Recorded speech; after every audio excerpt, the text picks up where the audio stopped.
Guys म चाहिँ एकदमै खुसी छु कि आज मेरो डे 40 हो। 1 महिना 10 दिन मैले कम्फर्ट जोनलाई छोडेर डिसिप्लिनलाई रोजेँ। आज मेरो 75 पार्ट च्यालेन्जको डे 40 हो।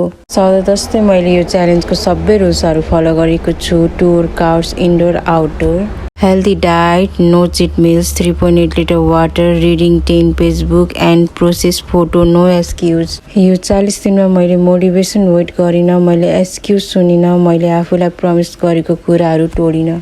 यो सानो सानो ह्याबिटहरू एड गर्नु नै मेरो लागि चाहिँ एकदमै ठुलो कुरा हो।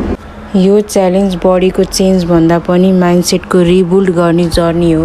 आजको भागवत गीताको ज्ञान चाहिँ भगवान श्रीकृष्ण भन्नुहुन्छ कि मेरो चिन्तन गर, मेरो भक्त बन, मलाई पूजा गर, मलाई नमन गर। हामीले भगवानलाई पाउनको लागि हामीले ध्यान गर्नुपर्दछ, भगवानप्रति मन लगाउनु पर्दछ, धन्यवाद भन्नुपर्दछ। आजको ज्ञान यही हो। सानो सानो ह्याबिटले नै हाम्रो लाइफ चाहिँ चेन्ज हुन्छ।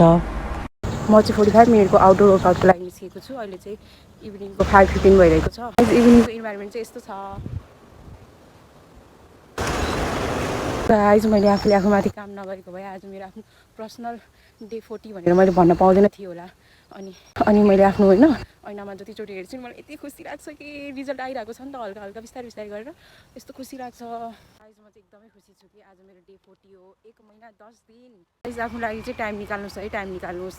पछि गएर रिग्रेट हुनुभन्दा त बरु अहिले नै टाइम निकाल्नुहोस् थोरै भए पनि। म चाहिँ आफ्नो वर्क टाइम पुरा गरेर घर जानिरहेको। आजको मेरो सबै टास्कहरू कम्प्लिट भइसक्यो।